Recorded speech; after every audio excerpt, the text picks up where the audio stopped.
Halo guys, selamat datang lagi di channel Tanya Bio. Nah, kali ini kita akan lanjutkan pembahasan kita terkait soal OSN atau KSN Biologi SMA tahun 2020.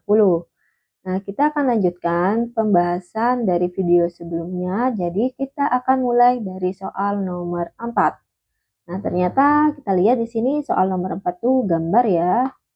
Ini adalah ilustrasi siklus hidup salah satu virus bergenom RNA. Oke, ini ada gambarnya. Terus, dalam klasifikasi Baltimore, virus dibagi berdasarkan jenis genom dan mekanisme perbanyakannya.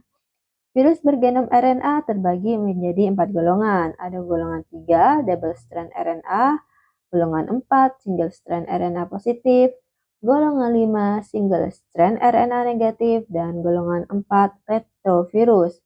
RNA positif merupakan untai RNA yang langsung bisa ditranslasi, sedangkan RNA negatif harus disintesis komplemennya untuk selanjutnya baru bisa ditranslasi.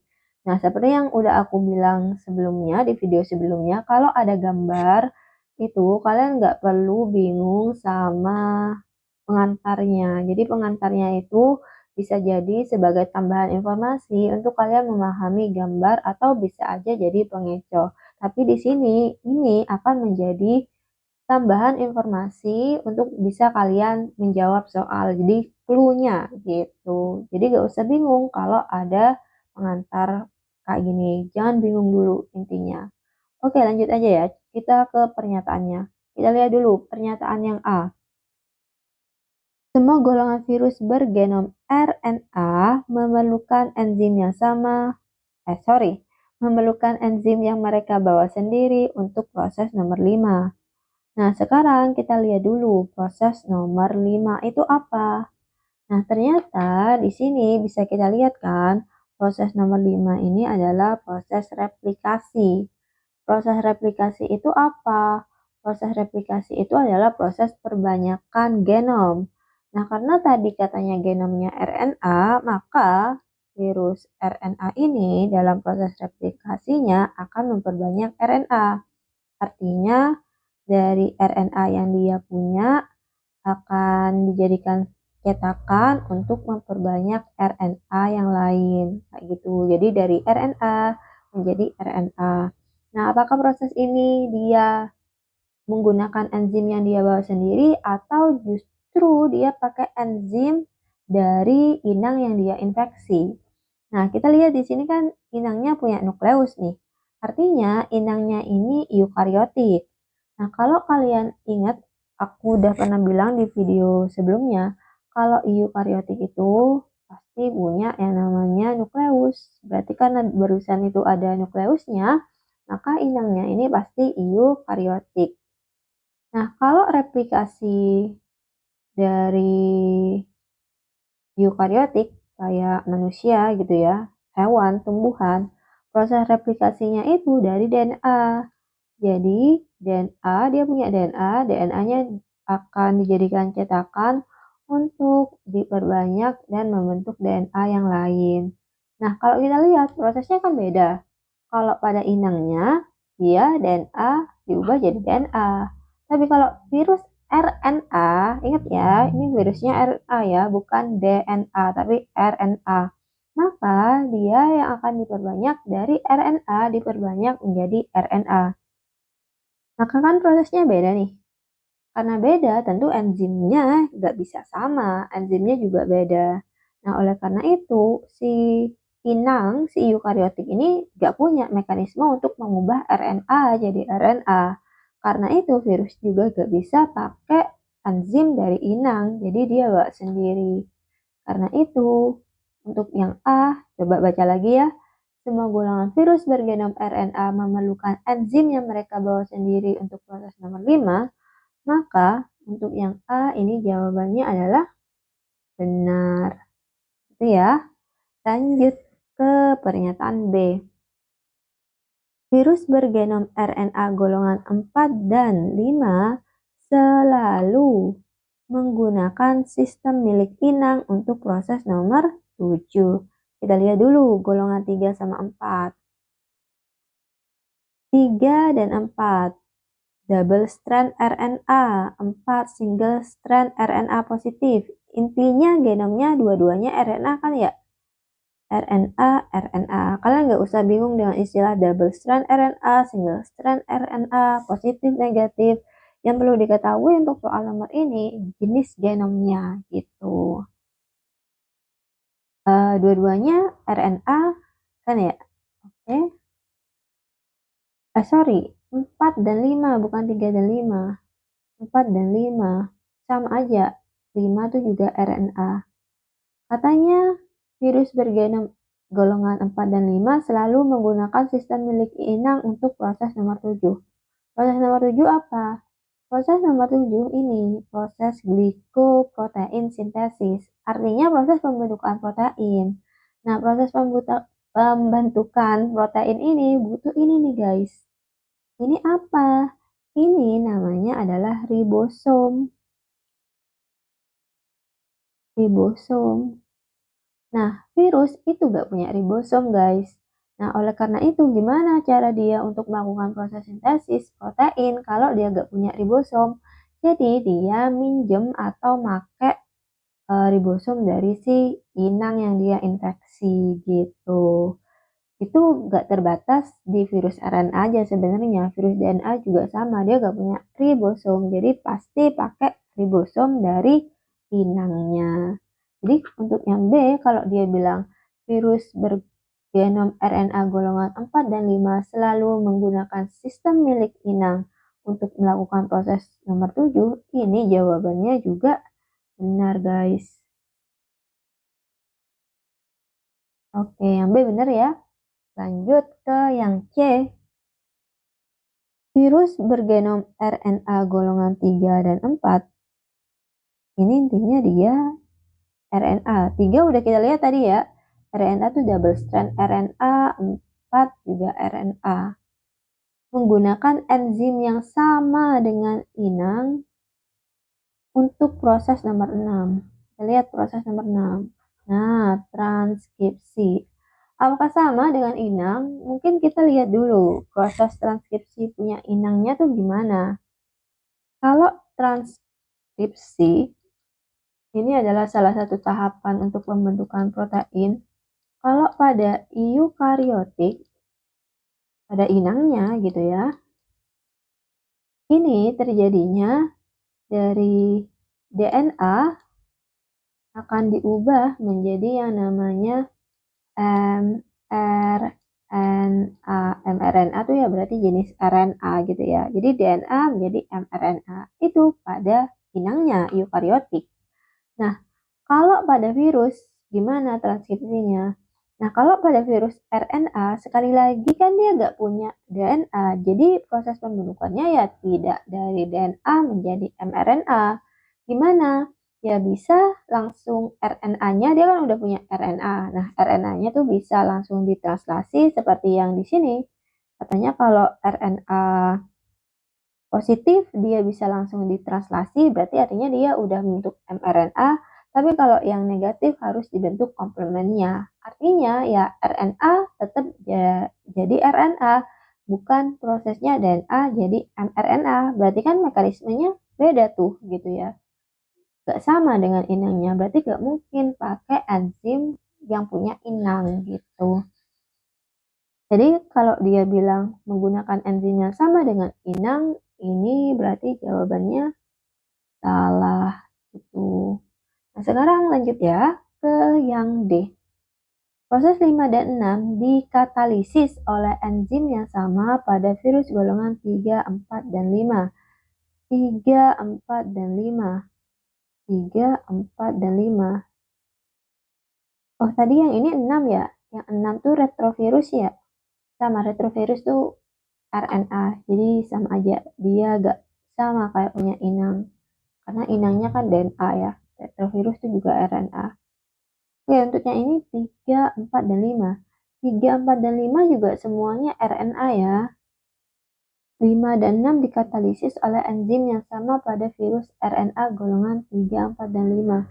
Ini benar. 5 dan 6 kan tadi proses ini replikasi sama transkripsi.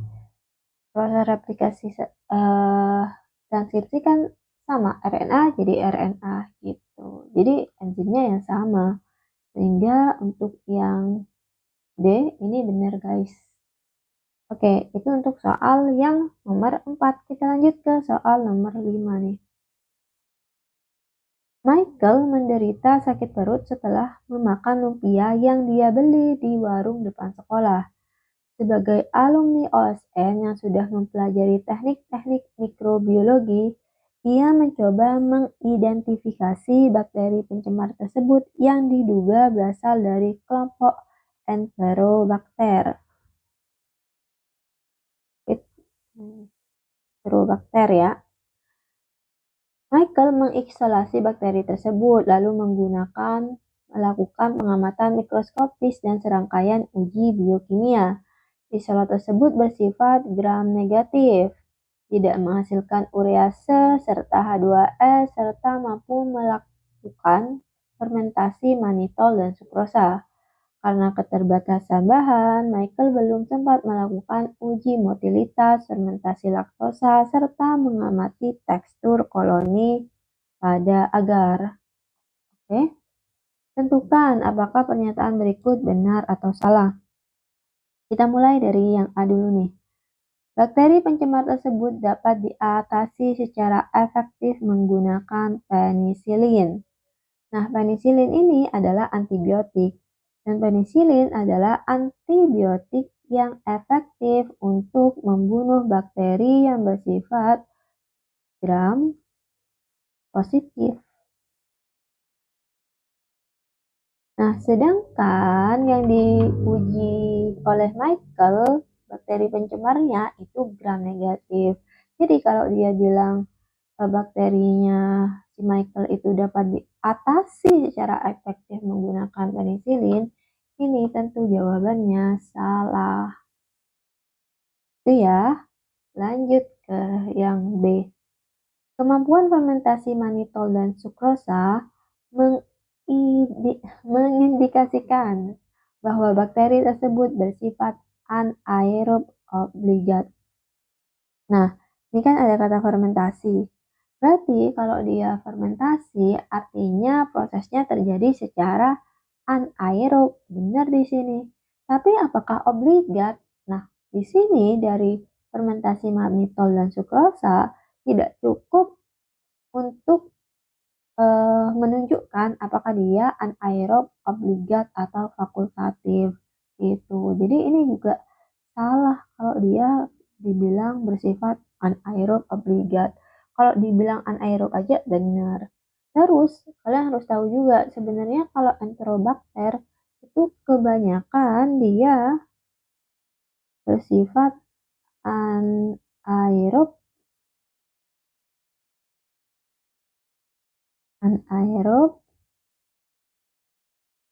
fakultatif gitu.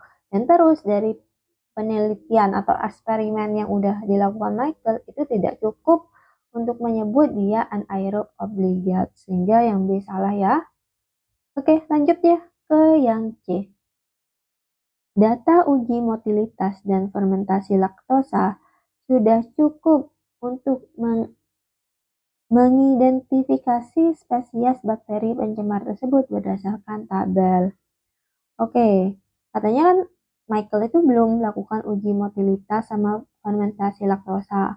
Kalau apa yang sudah dilakukan Michael ketambahan uji motilitas sama fermentasi laktosa, apakah sudah cukup bisa untuk mengidentifikasi jenis spesies tersebut apa? Nah, kita coba lihat dulu. Yang udah di ini Michael apa aja? Katanya dia tidak menghasilkan urease. Berarti yang negatif ya. Ini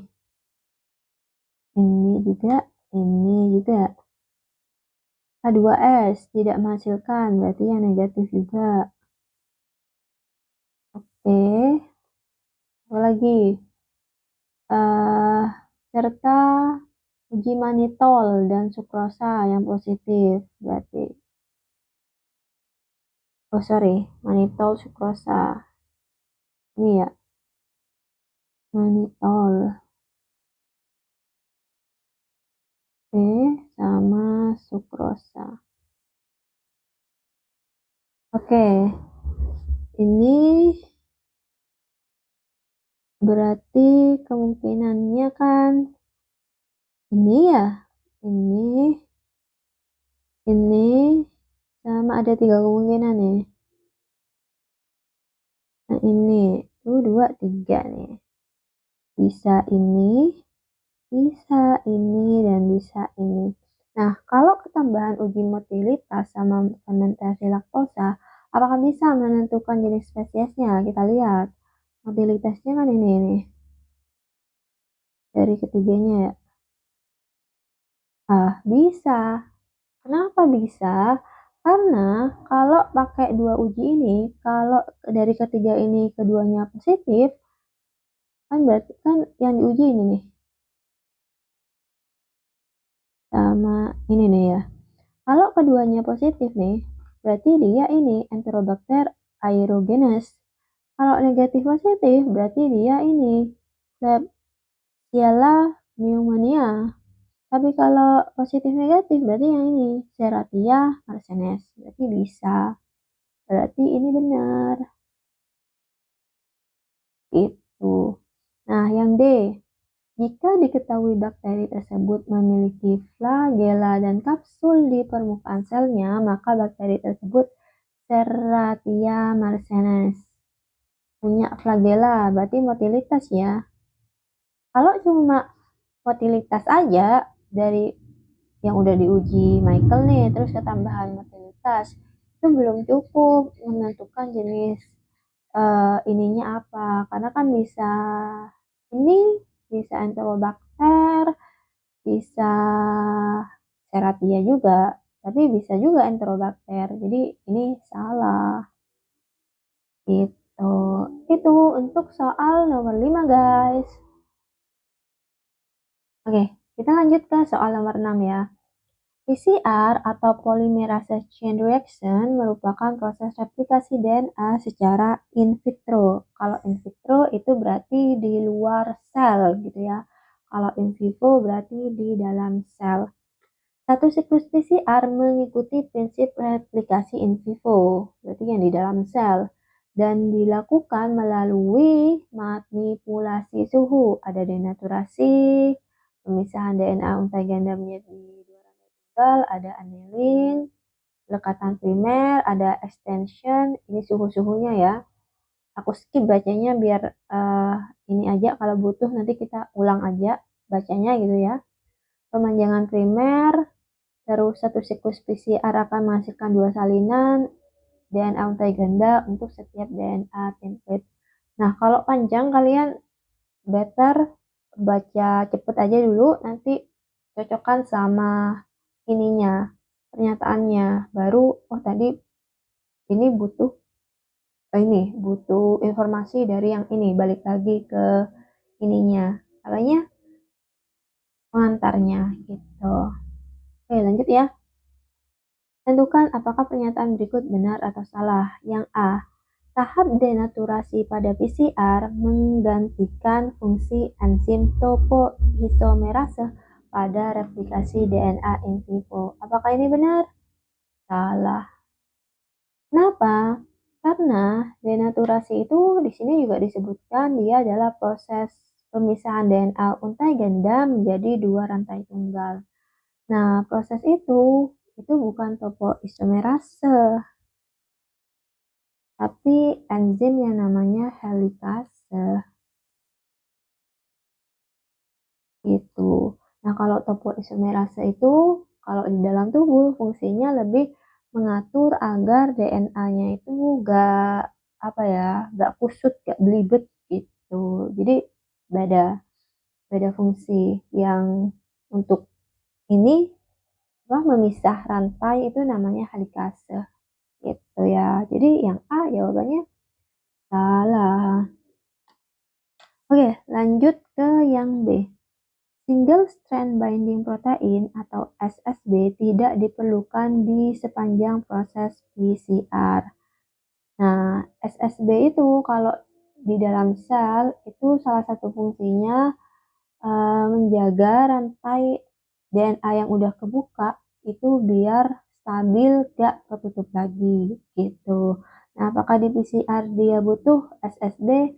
Tidak. Kalau di PCR itu gak butuh yang namanya SSB karena tadi kan denaturasi itu pakai suhu kan ya, pakai suhu tinggi. Jadi suhu yang tinggi itu sudah dapat memisahkan si rantai ganda dari DNA. Jadi nanti gimana rantainya membuka, menutup, gitu-gitu itu manipulasi suhu, pakai manipulasi suhu.